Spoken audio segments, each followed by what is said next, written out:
Welcome, friends, to the Gaijin Animation Appreciation Hour with your hosts, Sig Bisley and Colt Mauser.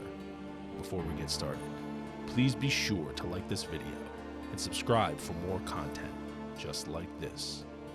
Now, let the animation appreciation commence. Another week bites the dust. It's fall. The holidays loom closer.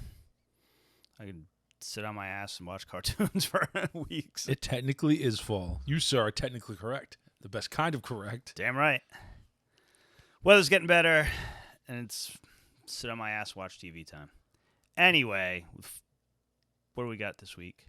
Oh, yeah, we're into Halloween stuff. I almost forgot.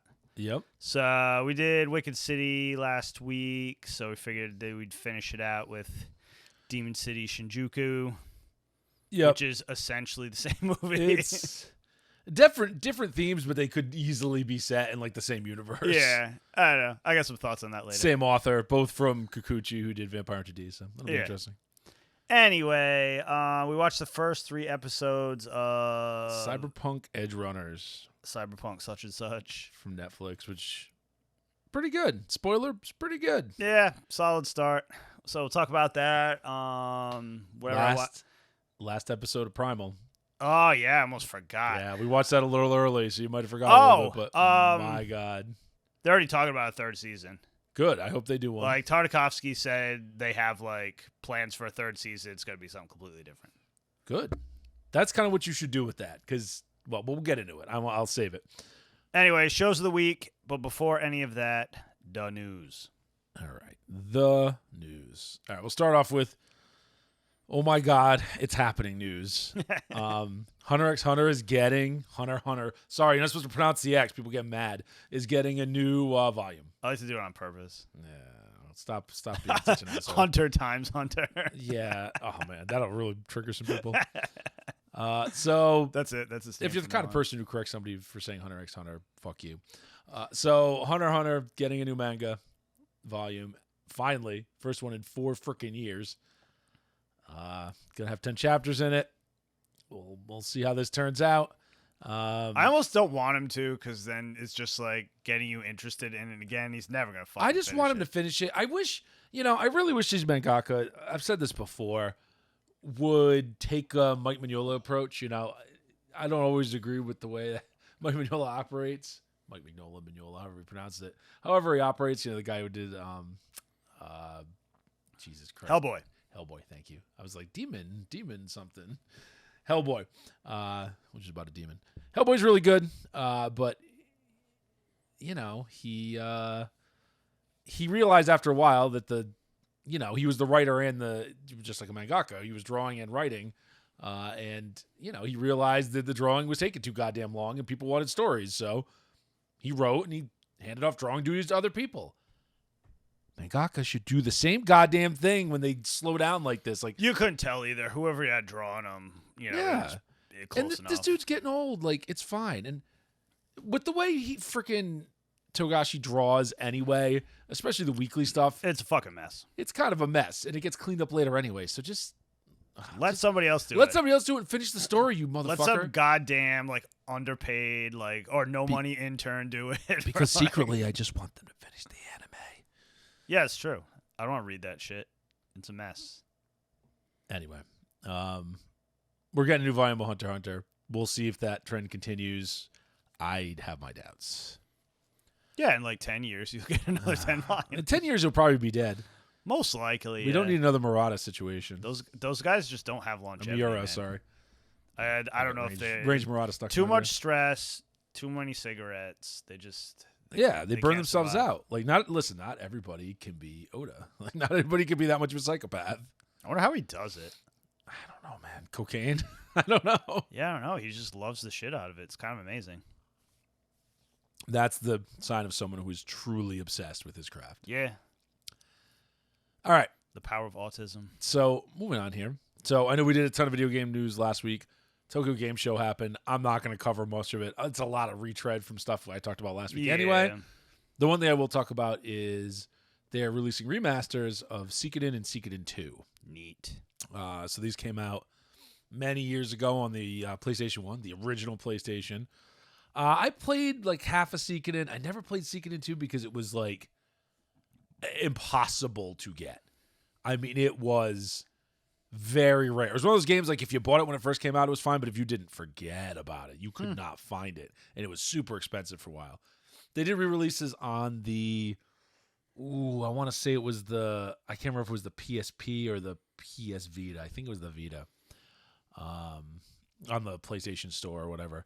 So, and you could probably play them now on I haven't even checked on like the PS5, but regardless, they're doing remasters. So coming out on PlayStation 4, which means you can also play them on the PlayStation 5. Yeah. The Xbox One, which means you can also play it on the Series X or the Series S. Switch, which is cool. So that's probably going to be a lot of people's preferred platform for something like this, where the graphics don't really matter, and then you can take it whatever the fuck you want. And on the PC, so you get a Steam Deck or something, you can play it there too, because Steam is the release platform. Because of course it is. So these games were really cool. Like they're classic Japanese RPGs. They're like older Final Fantasy games, but it was about the 108 Stars of Destiny. You know, Outlaws of the Marsh style. Yeah. Right, and the whole thing was collecting.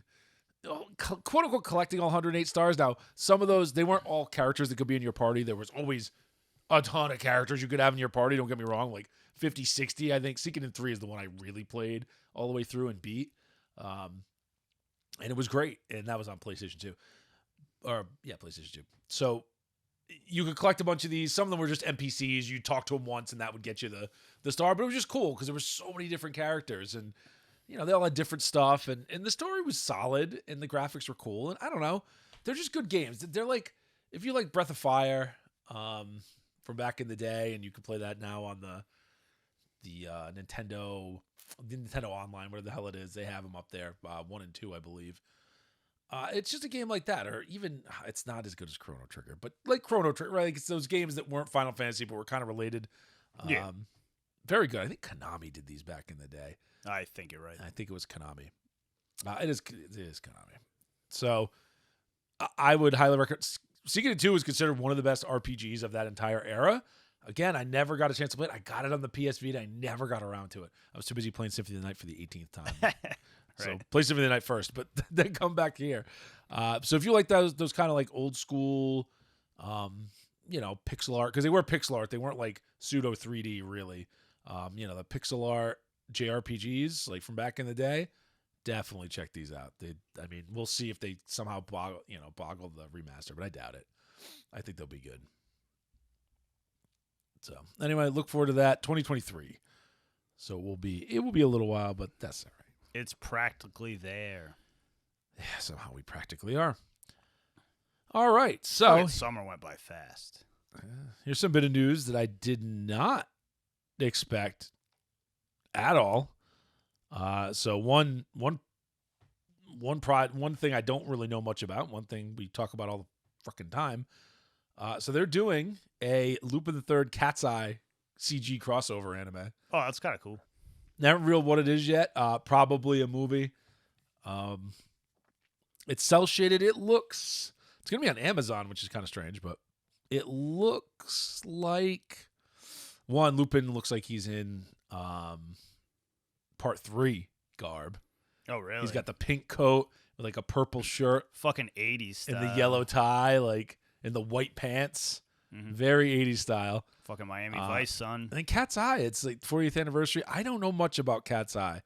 It's Tsukasa Hojo did the manga. I know it exists, but I don't know much about it. Yeah, it's going to be set in the 80s, so that's probably why he's in his makes sense. Lupin the Third Part 3. Yeah. Third. You know what I mean? I like that they cared that much. Yeah. So the director team, it's Kobun Shizuno and Hideyuki Kikuchi. So they did the 3 Godzilla movies, the animated ones. Yep. And they did Knights of Sidonia. Hopefully the CG is better than both of those, and the CG looks more like Lupin the First, which was freaking awesome. And that was highly really recommend.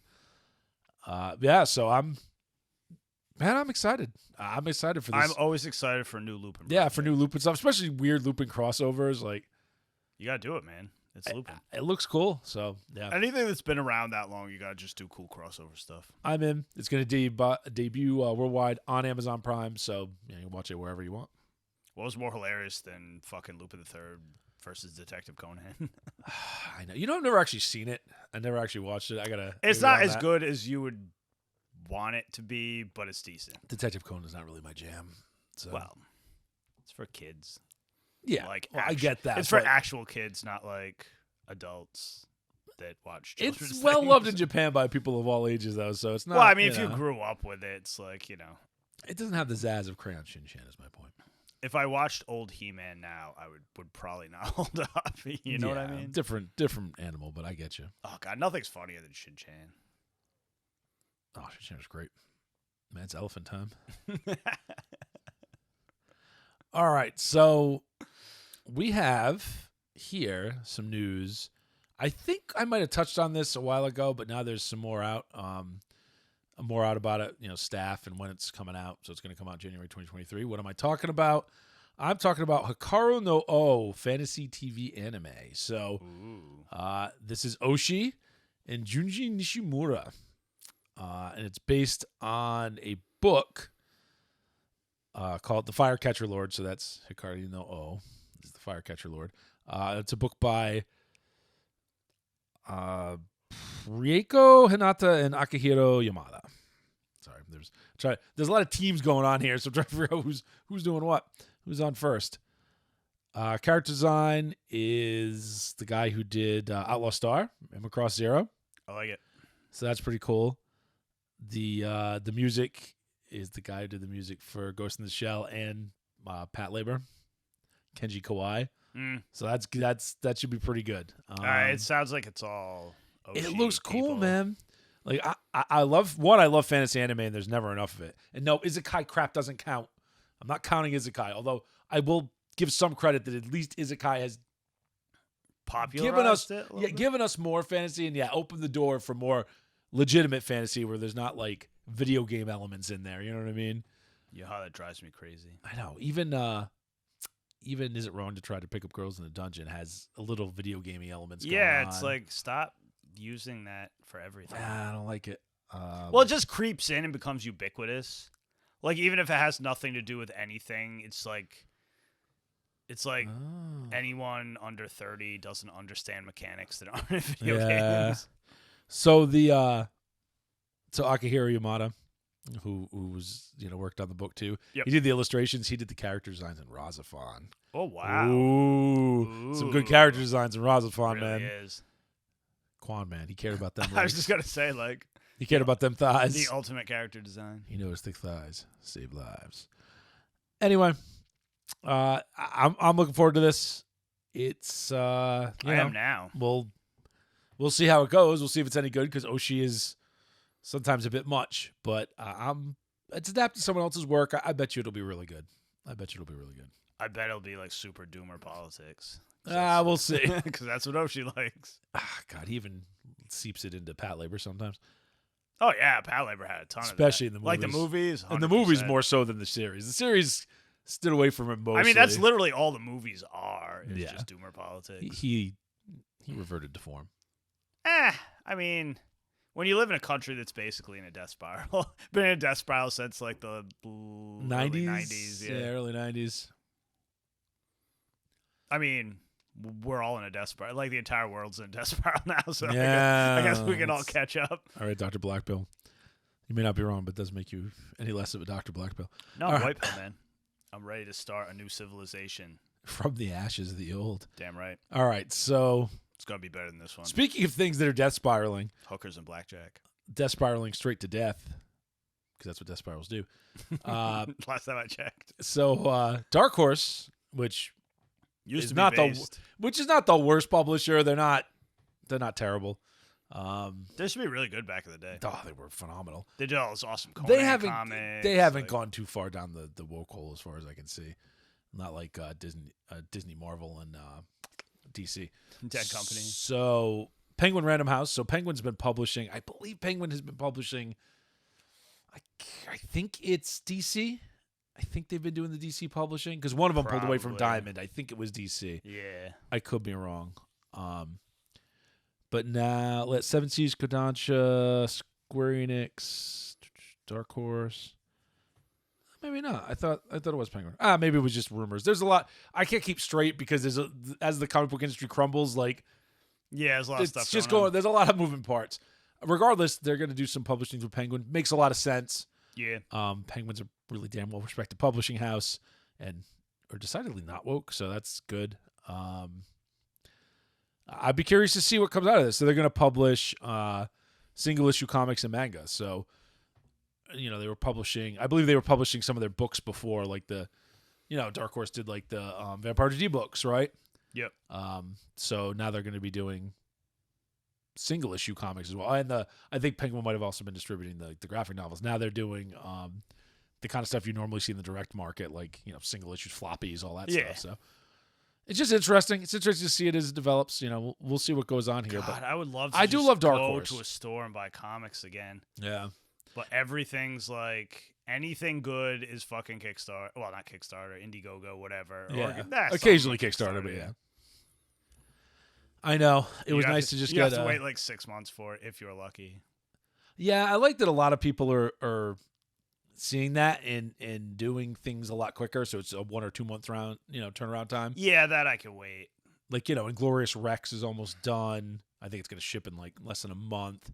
Wraith of God 2 is almost done. Like, people are once they have the money, they wait until it gets closer. Like, not everybody's EVS who's just it's gonna take the time. Once you have a successful campaign and you're doing the second part of it, you should start ahead before you it's even just put tough. it up. You know what I mean? It's just tough, and all the ISOM stuff's gonna be distributed. The Rippaverse stuff is gonna start coming out in a week too. So I didn't put that in my news here, but we'll cover it next week because that's when I think it's actually. Yeah, I think they'll have start shipping by then, so I think we'll have something to report on. Anyway, enough comic book news. We're gonna move on to some more news of. Marketing, Japanese marketing and licensing, and the crazy stuff they do. So my favorite, the One Piece Fitness Gym, sir. One Piece Fitness Bragman. I don't know why it's Bragman. Fitness Gym. It's going to be opening in Shibuya in January of 23. But it's already recruiting people. Apparently, the Bragman book is from the manga. Yep. I've watched a lot of the anime, but I'm like 700 something episodes in. I don't remember that name of that book. It's from like the 13th volume of the manga, which means it's from hundreds of episodes ago. So yeah, it's a you can sign up. So if you want to get yourself a membership, want to get your fat otaku ass in shape. Yeah, man, you're anywhere near Japan and you want to do it like a pirate. Let's see, the joining fee is $192. Or $92 depending on what group it is. Then there's monthly fees. So apparently it's different access and whatever. Just do a little search, check it out just for the pictures. It's kind of hilarious. It's a ridiculous gym. It's just ridiculous. Good on them for gimmicking it. Who knows how much they had to pay to license it, or maybe they didn't because it's Japan and that happens a lot. Are they doing some kind of like wild pirate CrossFit thing? I don't know. That'd be funny. There's a pirate school aimed at elementary school children, so who knows? There you go. That's cool. Hey, get them in shape. It's a good. It's overall a good thing, so I'm not complaining. All right. So, next bit of news. So this is a bit of cultural news. Crunchyroll, who is doing apparently they're handling the dubbing for Mob Psycho. Yeah. For the 3rd season. Yeah, they're recasting Mob. Yeah, I read that. And apparently it's because the VA, well, he's claiming anyway, was trying to get into SAG, the Screen Actors Guild. Anime does not do union, guys. No, they don't like that at all. At all. Nah, they've always used just like 2 or 3 studios that are not union. Yeah.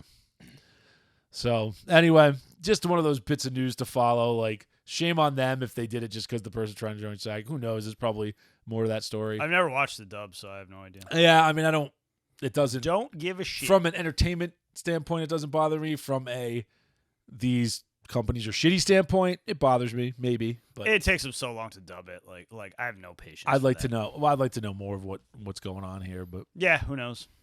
I'm sure there's a whole story. Yeah. Yeah. Anyway, just a little bit of news to bring up to keep an eye on, see how it develops. All right, so last bit of news, and this is something we've been covering for a while now, and I think, God, almost every week for the past couple months we've been talking about it. So Japan, once again, is ever so slowly loosening its sphincter Opening the gates. on opening.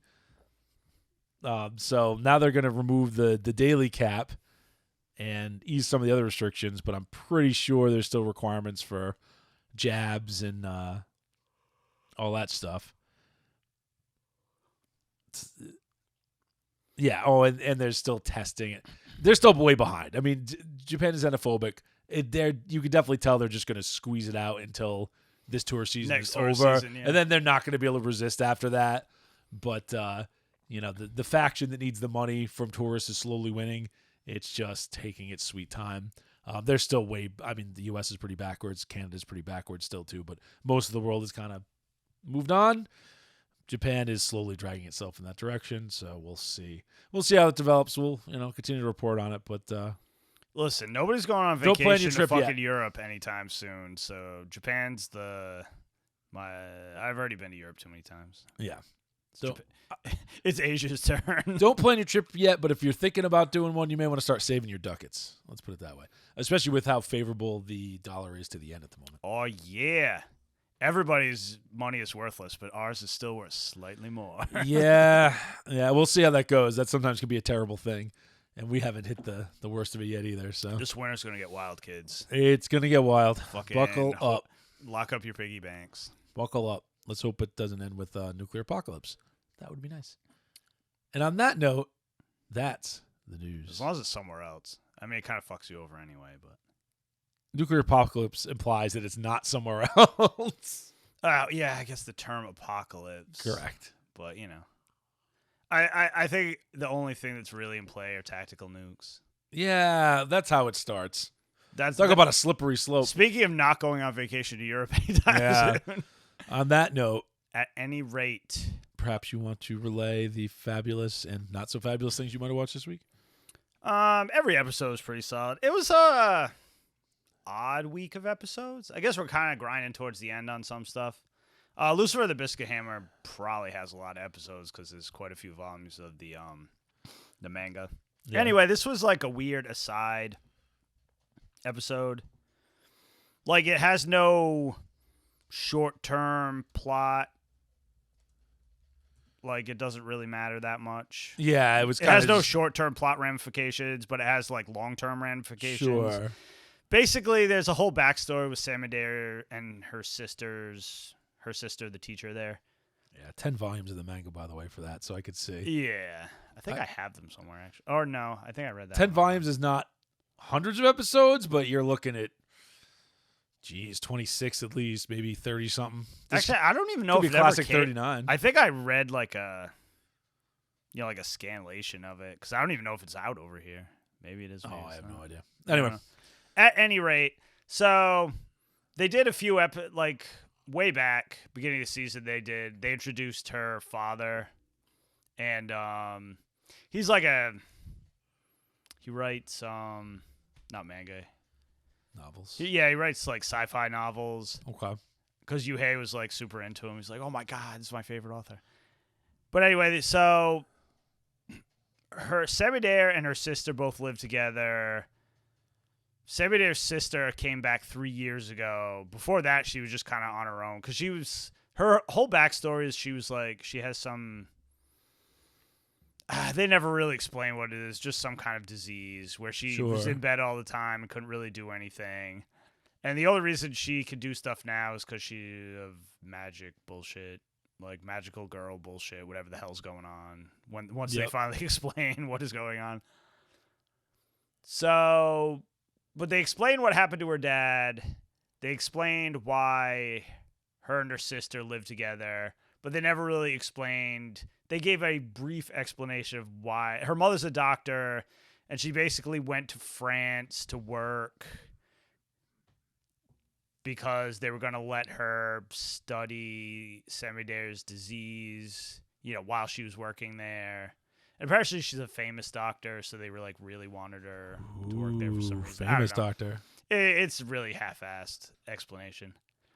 But anyway, it was just like a lot of boo-hoo, you left me alone when I was sick. I see. And her sister had no reason to leave. She just didn't want to deal with her sister. So she feels bad about that and ba-ba-ba-ba-ba. But anyway, by the end of the episode, everybody has a good cry and they get back to... Okay. I mean, it's just building up for the overall, like... So it's a backstory interlude. Got it. Like, her and Yuhei are going to basically... You assume... You know, the cracks in them... wanting to destroy the world or like appearing. Yeah. You know what I mean? Clearly where it's going. I mean, that's how I'd write it. Anyway, but I mean, it's a good episode. It's just kind of zero action, a lot of feelings. Yeah. Not necessarily. It's a backstory interlude. Yeah. Anybody who's watched One Piece understands this very well. Character building. Anyway, so... Call of the Night. Call of the Night had an insane tone shift in this episode. Really? Because everything was like super happy fun with vampires. And then... This is we're getting right to the end, so now it's serious business time? Yeah, Ko randomly runs it. He's out like trying to recruit people for Nanakusa's like ridiculous like cuddling business. Oh my God. Where she lulls you into false sense of security and sucks your blood. Anyway, so he's out trying to like recruit people that he thinks look unnaturally sleepy. So he's Butters, got it. Yeah, he's Butters. So he runs into this like chick in her, I don't know, it's hard to tell with anime. Like, you know, she's older than him, so probably 20s, yeah, maybe early 30s. In anime, like early 30s is like old hag, but which is hilarious. But anyway, so he awkwardly gets this woman to like go have coffee with him, and it turns out she's a private investigator, and she's like, I'm working on this case, and she shows him a picture of that kid that Seri just turned into a vampire like the last episode or whatever, and he's just like, he like kind of makes a face, I've gotta go, and she knows, and then he bounces. So anyway, after he leaves there, he goes and tells Nanakusa that, you know, he didn't make any money. Like, he didn't lure anyone back to her lair. And so she, like, I don't know, goes off in a huff to play video games like always. So he meets up with Akira and that other dude that his, like, nighttime human friends. Yeah. And they, like, break into their school to, like, they want to, like, see if all the urban legends about their school are real. Sure. Because that's what Japanese high school, middle school, whatever students do. Was that Yursi Atsura? That was something we were watching. Yeah, I mean, that's like a standard trope. Pretty right? classic. It's been like 100 things. So anyway, they're doing that, and they come across one of them is like a teacher who disappeared, and he's like in the classroom, and it turns out he turned into a vampire, but he refused to suck blood. So he's just like slowly dying, and then when they enter the room, he just attacks Akira because he just can't hold it anymore. So then the private investigator chick just randomly shows up, and it turns out she kills vampires. Oh, good to know. And then somehow she knows that Ko wants to be a vampire. I don't know, she might have been stalking him. Sure. That's kind of implied, very loosely implied. We'll see. But and then she basically, like, she gives him this ring she has, like the vampire to hold. Yep. And it, like, I don't know, she's like, hold this ring and you could die as a human. But then the sun comes out and he just turns to dust while holding the ring. So maybe that, like, gives him his soul back or some shit. Oh, I have no idea. I don't know how deep they're getting into, like, you know, vampire lore. Idea. Anyway, but then she's like, you know, I'm not going to let you, like, proceed with your stupid plan, blah, blah, blah. You know, implying that she knows what Ko's up to. And it pretty much ends there. Okay. So, and she's like, you don't even know what vampires are, blah, blah, blah. But yeah, you should watch The Strain. He kind of does know what vampires are in a weird way. Sure. Probably more than she does. Anyway, I assume they're going to have very different perspectives on vampires, and that's where it's going to go from there. Anyway, crazy tone shift from where it was going. And then, it, like, hit a wall. I mean, it's got to be getting towards the end, so that makes some sense. Yeah, I don't know. We're at episode 10 probably. Yeah, so 2 more, 3 more. Yeah, exactly. Yeah. Anyway, Black Summoner. Everybody's overpowered. There are no challenges. The end. Oh, yeah. No, it's like, it's kind of ridiculous. like the guys from another country, like he fucked up one of their dukes or counts or some shit. So they all like he duked on one of their dukes. Yeah, exactly. This whole ninja team shows up to like attack his mansion, and of course he figures it out instantly. And he just sends like scrubs out to deal with them. It's like it was mainly focused on the hero he just summoned, the little girl, just like pretending to be his sister. Yeah. So nobody thinks he's a creeper, even though he lives with like 20 fucking chicks. Yeah, well, and in his ridiculous mansion, he's Hugh Hefner. That's what he is. He's like otherworld Hugh Hefner with a sword. Anyway, and then so the little girl goes out and fights them by herself because that's like her test to see if she's like legit adventurer. And she has to fight like a literal like fire giant thing, and it's ridiculous. She just ride a cool like wolf monster though. Yeah, so more overpowered people. Got it. Yeah. It's kind of like I like all the characters, but it's kind of hokey and it's kind of boring sometimes. Yeah. Because it's just like... Well, there's no tension. Yeah, like... I keep asking Sean about it. He's just like, no, eventually, like, he's got to fight this, blah, blah, blah, blah, blah. And I'm just like, you got to get to it faster, man. It's like a whole season of build-up, basically. Yeah. So, like, they're finally starting to get to it. Like, I see where it's going. But it's like, man, so much training... and blah, blah, blah. Like, this is going to have to be the most epic battle on Earth to, like, make me care about a second season. It won't anyway. Be. Spoiler, it won't be. Probably not. No chance. Anyway. No chance. It's like all... It's mostly just, like... I don't know. I think Izakai's just jumping the shark. They've, like, tried every twist on it. Izakai jumped the shark with Log Horizon. I don't know about that. I'm just saying. It was a great idea. It didn't need to keep happening. Like, Gate was at least something a little different. Yeah, like, around the time that Gate came out, it was like they started just doing twists on it. And now it's just meta. Yeah. You know, it's like basically, like, everything's video game mechanics. Like, nothing matters. There's no threat. There's no anything. It's just... And, like, you know, I like the twist and shield hero, but yeah, I don't know. Izakai is tough. It's just tough. I just don't know why it's so popular. It doesn't need to go away forever. It just needs to be like its own little subgenre that comes up every now and again. What and does that say about society where like the most popular genre of shows is about being spirited away into another world where things are good? Like, that's pretty sad. Yeah. Just saying. Yeah. It's my philosophy corner. You're not wrong. Anyway. I think we need to talk about Primal. Yeah, we do. Before I get too bummed out about the state of the earth. So, episode 10 of Primal. So, if you remember, we're talking about, if you listened to us before, we were talking about the last episode, series of episodes with the Colossus, and, you know, Colossus people all got freed, and he, you know, got his daughter back, and it was all cool, and they saw the flaming demon guy walk by, because... Walking on top of the ocean. It was the last man from that village, probably I think he was the chieftain. Yeah. Most. And his son, you know, his kid had got killed, mainly because they were trying to kill Fang and Spear. And Mira. Man, I can never remember. You're like worse than me today. You know, he was about to get pulled away by the Valkyries, got pulled down to hell, became a demon, and now, you know, he's coming after Fang and Spear. So Fang and Spear and Mira find Mira's people, and you know it takes them a while to get used to the dinosaurs, but they're kind of just chilling, hanging out. Especially since they like walk through houses. Yeah, but you know everybody's cool, and it's a good time, right? Like, and he's settled, and it just you know it's not going to end that way, right? Yeah, and boy, it ends tough. So the demon, of course, shows up.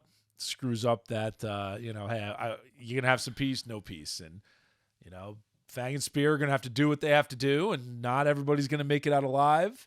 But you know, the show ends, and this is just we'll talk about thoughts on it, but this is just kind of the summary without too many spoilers. And the show just ends with like, you know, an image of hope. You know, I guess that's the way to put it. Hope for the future, but it's clear that storyline is pretty much wrapped up. Yeah, so you were talking earlier about, hey, there's probably, you know, they're going to do a season 3. I'm all for it. And it's just like that trial balloon episode they did that had nothing to do with Fang and Spear. Like, yeah, it's time. Like, their story is wrapped up. It's good. You don't need more. It's satisfying. It's time to move on. And I don't even need it set in the same world, like, necessarily. I want it to be completely different. I want it to be 1600s or 1700s or Middle Ages or whatever. You know what I mean? I want it to be something completely different with the same kind of themes. No, I think that's where they're going to go with it. I'm in. I'm 100% in for it. So what thoughts do you have about this end of Primal? Well, the end for now, at least. This whole arc, the Fang and Spear arc, if they're going to do more, we'll refer to it as the Fang and Spear arc. Oh, God, it's just the best thing I've seen in so long. It's one of the best, I'm not going to say pure visual, but mostly purely visual storytelling I have ever No seen. actual, like, conversation at all. I mean, people, only the one episode. Yeah, except that one, but that wasn't really Fang. Because all the conversation is in Fang not or Spear. languages. That was, like, the 1800s one. All the conversation is not really languages, so. Yeah, exactly. It's just, like, grunting in words. Anyway, best thing I've seen in forever. God. And it was, like... it's the only thing that's faithfully... I mean, it wasn't an adaptation of Robert E. Howard stuff, but it is definitely... the themes are there. It's 100% based on his stuff. Oh, yeah. Like, you can't get around it anyway. And I'm sure if you asked Genndy Tartakovsky, he would tell you very much. Yeah. It's clear. It's very... there's some Tarzan in there, too. Nothing... Some Edgar Rice Burroughs, for sure. Oh, yeah. Nothing explores that anymore. You know what I mean? Like, just like pure animal savagery. No, not enough. Like the very thin veneer of society that gets peeled back so easily. And what's there? Your base instincts. And it's just and gray morality, and the show never preaches. It can't. No, it doesn't even preach in its visual storytelling. No. It is a pure story of survival. It's just savage survival. And what has to be done. That's what humans came from. And the goods and bads of civilization, right? It shows both. Oh, yeah, absolutely. It does. The bonds people can have and the way that it can be resilient and it can take people in and be a good thing, civilization, and then how it can be terrible and be turned to evil. Like, it's got all of it. Yeah, it's crazy. It went and it never ceased to surprise me. Like, you never knew where it was going. You know what I mean? Agreed. Like, once you got used to it, like, towards the end, you're like, okay, I kind of get where this is going. You always knew it was going to end poorly. Somebody was getting murdered. Someone was getting eaten by a dinosaur. Something bad was going to happen, right? Yeah. But, a really satisfying ending. Very bittersweet ending, like, as it should be. Yeah, no, it was perfect. It really was. I can't think of any other way they could have done it. No, I have no complaints. But yeah, one of the best shows of the last fucking 20 years. Just an absolute masterpiece. Perfect. Yep. And I mean perfect in every way. There's not one thing I would change. Just, I can't wait till I can fucking buy it on Blu-ray. I know. Give that man money and let him do more. Let him keep doing it. I read that they were like already coming up with like ideas for season 3, which means they probably have funding.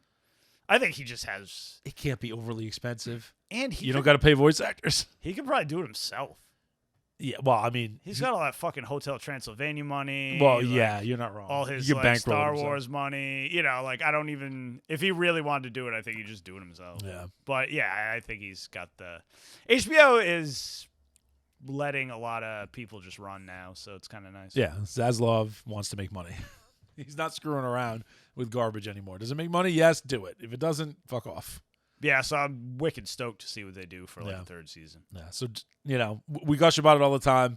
Be assured that the ending it's a solid ending, and it's savage, as you know. It's as it should be. The title would imply. I can't recommend the show as a whole enough. It's 10 episodes. They're 22 minutes each, right? That's just this season, though. Yeah, per season. You're right. 20 episodes. Yeah, but I mean the whole Spear and Fang. So it's 20 episodes. Like, so. Long. It's 10. No, not even. It's less than. It's 6 hours. It's less than the goddamn Lord of the Rings trilogy extended editions together. Yes, I know that's a high bar, but by like 4 or by 3 a hours lot, or something. right? Like it's 6-ish hours. 6 to 7 hours. Like it's worth it. It's worth the time investment. That's less than a season of like freaking Game of Thrones was or House of the Dragon is. Like it's true. I can't recommend it enough. It's just phenomenal. It's just a phenomenal show. No, it's definitely a worthwhile usage of your time. Very, 100%. Very good. All right. So, speaking of things that I think are going to be worthwhile uses of your time, Netflix's Cyberpunk Edgerunners. So, something you wouldn't think has a chance, right? So, Netflix, one. Two, based on a property that's got issues, mainly because the game is kind of, it's getting better from what I hear, but yeah. And then it's from Trigger, which Trigger style doesn't always work for everybody, and sometimes they go a little overboard with their style. I would say here the style is right Trigger's on the ragged edge. Storytelling is suspect a lot of times too. Yeah, but this is only they can drag. This is really only animated by Trigger. Like the writing and stuff is not Trigger. Yeah, it's directed by Trigger. That helps. Yeah, it's not written by them. So Netflix Cyberpunk Edgerunners. So what is this? What the hell is this about? So Cyberpunk, if you don't know anything about it, it's the year of like 2077. I don't know if this is specifically 2077, but that's the game, so we'll just go with it. Yeah. So this is far future. Corporations run everything. They basically are the states. It's a big dystopia. It's a bright, shiny city, but it's also dirty as hell. And, there's all technology you could ever imagine, but that's also the worst thing ever because all the things you can imagine evil that could be done with that technology are done. Surveillance, corporations screwing you over, having to pay just to freaking run your laundry in your own house and then having it stop halfway through because you ran out of your bill. It deals with all of it, right? So you got characters here. What are they? Ramirez? Is that his name? That's his last name. Yeah. So him and his mother, the main character, are they live in an apartment. They're not rich. His mother is she's like an EMT. Yeah. Maybe a nurse too, but EMT. And she's got side hustles because she's got to pay for her kids' education because she wants them to go to this corporate school. You have to basically go to a private school if you want to get anywhere. So she sends them to this fancy, like, corporate-sponsored, like, private school. Because she wants them to it's like it's kind of like the Communist Party. If you're not in the party, you're like poor, basically. Yeah. You can't afford, right? Like, so she works basically works nights and then does, sketchy side hustles. So her side hustle, you'll come to figure it out. I won't spoil it because it's actually kind of an interesting thing. Yeah, it is. It puts the pieces together. You're like, oh. I get it. Now I get it. So, this is a spoiler for the first episode, but of course they're going to be separated, however that happens. And then, the kid's on his own. He's got to make his way in the world, right? So every conceivable shitty thing happens to him in like the first episode or two. Yeah, it's 10 episodes. It's a good, standalone story so far. The first 3 episodes have me hooked. I like it. So I'm ready to watch more. So the first one kind of just establishes everything and, the shitty rich kids that have corporate jobs and corporate parents and all this stuff. And then him trying to make his way in the world. Then second episode, he runs into a dangerous girl, how you will, who's, perhaps a bit more... if he wasn't a naive kid, perhaps he would have known, like, this is too good to be true. Yeah. And then, the third episode deals with him falling in with, a team of Edgerunners, team Cyberpunks, right? That, run jobs off the books for all sorts of people, right? Like a mob. Like gangs, like whatever, but... They're like a gang that works for the mob. Yeah. Kind of. They work for gangs. They're kind of like mercenary teams. Yeah. Kind of like, criminal teams, like sophisticated criminal teams, whatever you want to do. So they run a job in that third episode. It's doing a really good job of establishing the world and establishing, everything that goes on in it and everybody's place in it. Yeah, the world building was actually really good. It's done really goddamn well. You don't need to know shit about the game. I don't know anything about the game. No, or very little. Or the RPG or any of that, right? Yeah. It's just good, and it's good to have some good cyberpunk stuff. We're always bitching about. Super solid stock writing. Yes, exactly how you set up a character like that. Pretty much perfect. Everything don't expect to be wowed by like, oh, it's subverting my expectations. No, it's doing exactly what it needs to do. It's got the right amount of twists and turns. It's very sad that I have to be excited about something doing like basic things right. But it's like, I can see why people compare it to Arcane because it has that Yes. same just good stock writing. but it's like we talk about Shonen all the time. It's just the basics well executed. Yep. Right. Trigger is doing an excellent job. They're running the line on the animation. It's stylized. It's not Promare levels of stylized, but it's definitely one of their more stylized shows. But it works. It works. It works because it's supposed to be kind of like crazy future or cyberpunk, blah, blah, blah. The one bitch is, and you said it, is, the default is Japanese with English subtitles.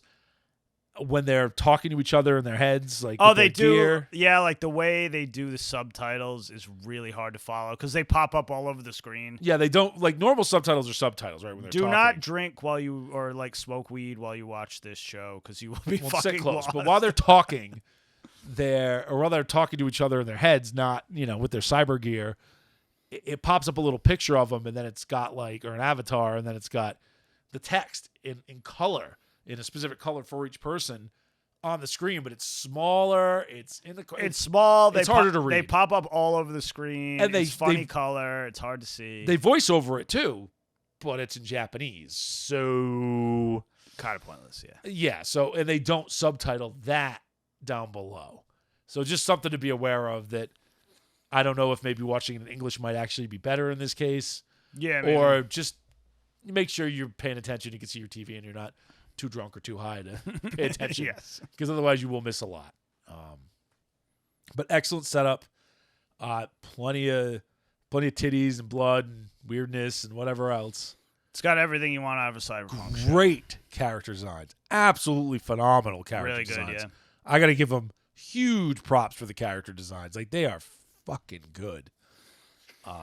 You just don't see that a lot. Like, better than you would expect out of this show. Definitely. There's a lot of pretty generic character designs that roll around out there. Yeah, no, they really made everybody unique, which is Yeah, I mean, I even like all the weirdo other cyberpunks and stuff.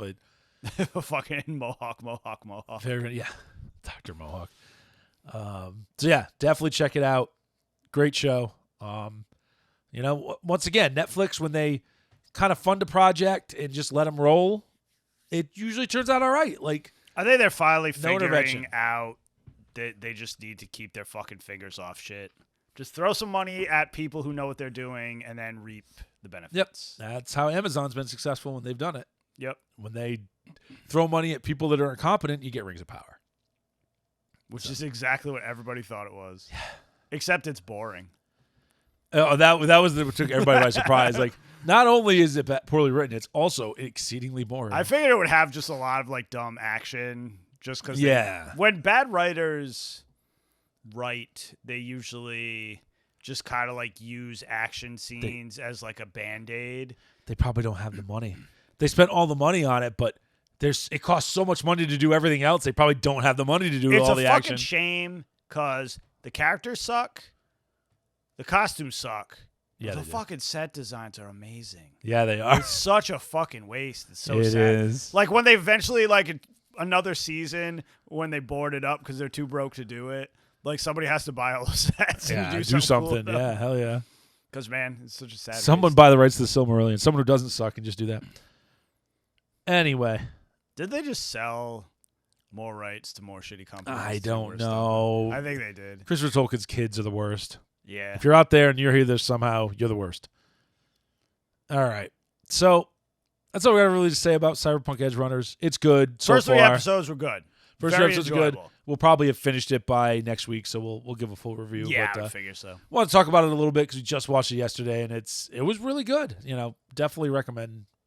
From what we've seen so far, yeah, definitely first 3 recommend episode definite recommend. It's going We'll in a good modify that. direction. So we'll modify that if we have to. Yeah. I don't think so. next week we'll give you the solid. whole rundown.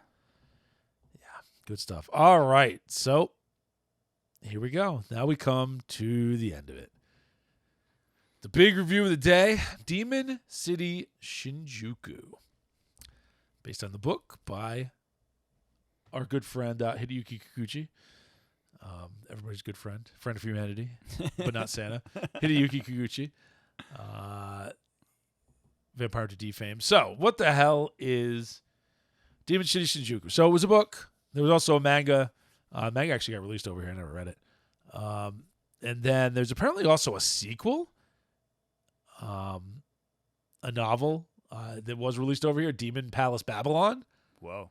I know, but apparently there's no animation for that. So somebody could get on that. That could be cool. That would be cool. So anyway, this here is directed by Kawajiri again, Yoshiaki Kawajiri. So he directed the last week. I think he also directed Cyber City Uedo, which we got to get to sometime soon. So what the hell is it about? So Kiyoya, God, his name is bad.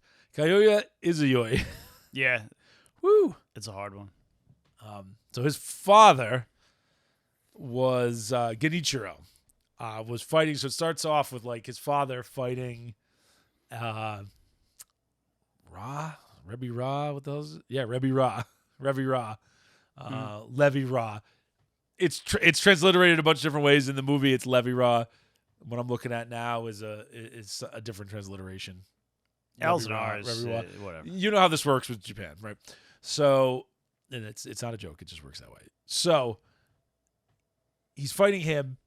And, they got crazy. They're jumping. It's anime, right? Like, it's straight up anime, jumping around, ridiculous attacks. For some reason, Levi Ra has a sword, but it just shoots lasers. It just shoots lasers. He doesn't actually do any sword fighting. Not really. Or Genichiro, actually does sword fighting. Yeah, so Genichiro's got, like, it's a boken, actually. It's a boken. It's not even a real sword. And Levi Ra looks like a freaking vampire. So this is very proto-vampire energy stuff going on here.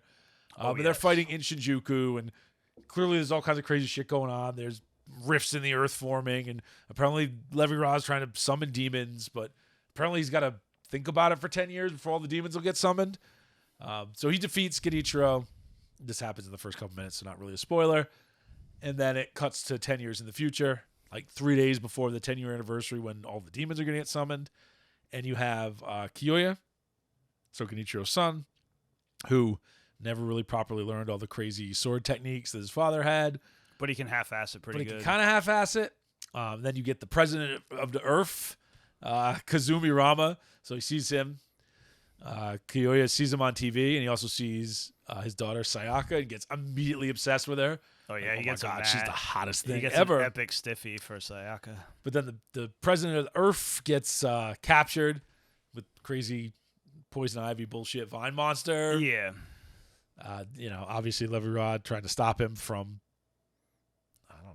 trying to get him out of the way, I think. Get him out of the way so that the world is ready for, demon invasion. You can't have a president of the Earth. Yeah, the uniter of the Earth, to be in the way. So Kiyoya is like, well, shit, that sucks. But he doesn't really want to be a part of it. Then Sayaka shows up to talk to him.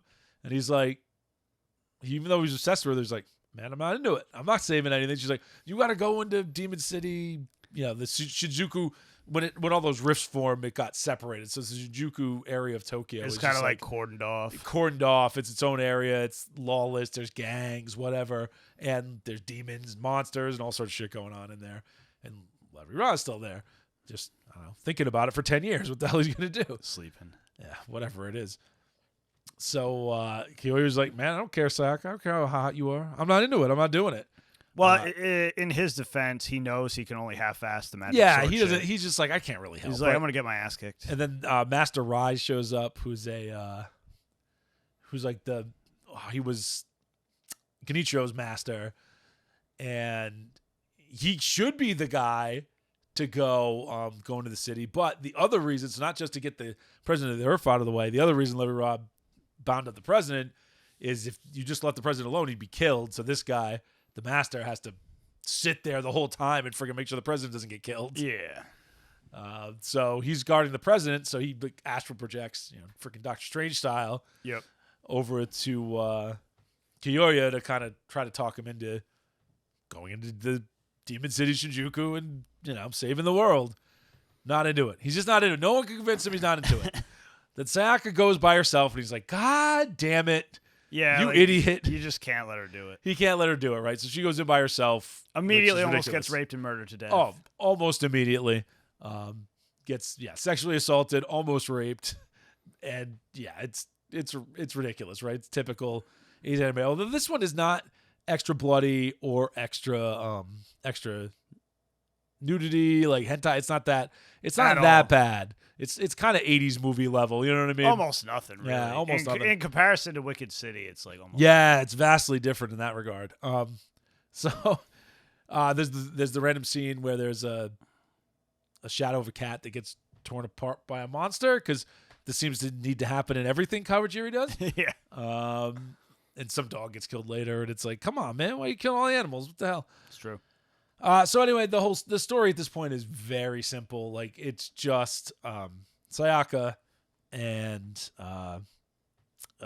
Kiyoya finding, they got to kill. There's some demons they got to kill. They got to find every rod. And they got to, win the day, right? I mean, it's very simple, all right? And at some point, Kiyoya's gonna find his father's sword and He-Man himself up, like, Right. I have the power. And he does. It's kind of ridiculous. That's basically it. There's some trippy stuff in there. We can talk about that a little bit when we talk about things we like, things we didn't like. But that's the basic plot. It's pretty simple. You know what's funny about Kawajiri movies? Take all three of them, right? That we've watched so far. Ninja Scroll, Wicked City, and this one. You got the main character who is exceptional, like exceptionally competent, right? Yep. And then all they want to do... Well, in this case, he's actually less competent than usual, but yes. Yeah, but there's subtle differences, but yeah. Basically, you have the exceptionally competent main character that wants nothing to do with anything. They just want to kick it. Yep. And then they get sucked into this crazy shit by some woman. And then they have to, it's like the hero's journey, except forced by some chick every single time. Yeah. Oh, yeah. It's kind of funny. But they're all structured almost exactly the same. They all have a tiny old man that just, fucks with you. Yeah, God. Kawajiri also did Goku Midnight Eye. Yeah. He also did... very similar. He also did Bird the Mighty. He also did A Wind Named Amnesia, Vampire Hunter D Bloodlust. Yeah, no, he's done some really good movies. He didn't do the original Vampire Hunter D, but a lot of my favorites. He's damn near Kikuchi's personal director. Yeah, right. That's pretty awesome, though. I like it. But yeah, dude's legendary. So that's the stuff I love. You're right about the old man. There's always that freaking tiny old man. Tiny old man who's fucking with you. Various degrees of fucking with you. In this one's just way toned down. Yeah, everything. It's competent. Wicked City except way toned down. Yeah, the old man is not as sinister as certainly not as sinister as the one in Ninja Scroll. Guy's the worst. Yeah, he is the fucking worst. But it's like Ninja Scroll had the same thing as Wicked City did, where they have to getting him with that particular girl is very important. And, and so was Wicked City. Yeah, same thing actually. Yeah, same thing, right? There's definitely a theme going on there. Oh yeah, very, very similar. And they're all fantastic. Whatever. They're all good. Whatever that formula you use, just keep doing it. Anything we say about this, it's pretty simple. It's pretty straightforward. It's pretty toned down. It's still excellent. It's an super excellent, fun. solid, hour and 20-minute movie. Mm-hmm. It's good. It's not exceptional. It's just good. Am I going to tell you to watch it before Ninja Scroll? No. But am I going to tell you to watch it after Ninja Scroll? After Wicked City? Yes. Yeah, right? It's go in exactly that order. Pretty much. It's Ninja Scroll is definitely, it's my personal favorite. It's probably the best. I do love Ninja Scroll. Vampire Hunter D Bloodlust is also up there for me. So I put them 1A, 1B. Yeah. Probably Ninja Scroll first, but Bloodlust is way up there. Yeah, and then Wicked City. Demon City Shinjuku. Oh, good. Lensman. Secret of the Lens. That's true. Classic. So there's that Running Man segment in Neo Tokyo. So we talked about Neo Tokyo a while back. That's also Kawajiri. Oh yeah. It's just classic. The animation's really good. It's just it's what you think of when you think of anime. It really is. It's that's the exact kind of thing that got me into anime. That style, that late 80s, early 90s. So if you ever very nice hand drawn animation, just great characters, tons of action. So another bit of trivia here. Mad Demons. If you ever saw Johnny Mnemonic, which not a lot of people did, but I have. Not terrible, not great, but on Cyberpunk works. We talk about Cyberpunk. It's adapted from William Gibson's books, which there's something that needs to be mined is adaptations of William Gibson's books. Yeah, for Christ's Not sake. that I trust anybody to do it right now, but that should happen. Like Neuromancer needs a freaking adaptation. I bet in the next, Count Zero needs an adaptation. inside the next few years, you'll probably see it. Now that things are Probably. like kind of on the upswing. But Johnny Mnemonic, there's the opening like fight scene in this is in Johnny Mnemonic. Oh yeah. Yep. Which is kind of cool. I don't know. It's just solid. Like this isn't going to be a long review because there's not much to say about it. The plot's simple. The characters are pretty simple, but they're good. They're all solid. It's just solid. It's exactly like it's like a textbook. This is how you make a fairly interesting like horror anime. Yeah, it's like action horror done. It's got everything. That's it. It's just solid pulp. It's Yep. great. Yeah, that's what I like for about that. it. It's Like- just very simple, very pulpy. It's good though. I enjoyed it. They're really good. Is there anything you didn't like about it? Not really. I mean, overall, it is just a watered down version of Wicked City. It is. It is. But that's the only knock I can really give on it. It needs better fight scenes. The fight scenes are pretty damn mediocre. Yeah. Especially the last fight that kind of doesn't even exist. No, not really. It's like pretty quick. That's pretty quick. Like, and I don't mind that sometimes, but it needs some better fight scenes. Yeah. Agreed. The mysterious. We didn't mention this guy, but there's another mysterious character too. Oh, That, yeah, Mephisto. Mephisto, like another mysterious. I'm pretty sinister sure character. he's just the devil there to like watch. I think so too. He gives you that impression. It gives you that vibe, but he's just like. There should just something a little more with him. I'm not saying he had to do like be central to the plot or anything, but Yeah. He just there should have been something he gives more there. you that like I'm way above this and I'm just here to watch type of thing happening. You know what I mean? yeah, sometimes dressed as Superman from the closet. Yeah, right. But yeah, it's just kind of weird. Like I don't mind a character like that, but I think they should have done just a little bit more with because him. I literally forgot about him until you fucking A mentioned little it. bit more with him. I mean, there's like 3 demons they got to kill. He kills one of them, but I don't know. It's again, it's kind of a forgetful fight scene. He's like a plot device to make it an hour and 20 minutes. Right? Yeah. Again, an interesting character. Don't get me wrong, and maybe he's a setup for future stuff, and that would be okay. Probably. Maybe it's in Demon Palace Babylon. I don't know, but You're probably right, actually. Yeah, it right. seems like that kind of character where he does. would be like a main focus in the next story. You know what I mean? exactly. So yeah, it's probably it. So anyway, that's about all I got to say about Demon City Shinjuku. It's solid. It's available all over the damn place to stream. Yeah, for so- some reason it was streaming everywhere for a while. Yeah. Like I actually thought it was like I thought they did like a remake or something of it because it popped up everywhere all of a sudden. I'm Yeah. like, why is this old thing from like? But no, you know? it's just I guess the licensing isn't hard or something. Yeah. Anyway, solid. I give it a thumbs up. Definitely worth your time. Classic Madhouse. It's Tis the classic season Madhouse. for a classic Madhouse, like action horror. Yeah, if you're looking for horror anime to watch, this Halloween season, throw it on the list, man. Oh yeah, I highly recommend it. a solid watch. And with that, I think we're done. That's it. That's all So- I got for today. As usual, have a fantastic week, and we'll catch y'all next time. Peace. Well, that's all for today, everyone. We'd like to thank all of you for tuning into another episode of the Gaijin Animation Appreciation Hour. Please remember to like and subscribe, and may your entertainment be always, well, entertaining.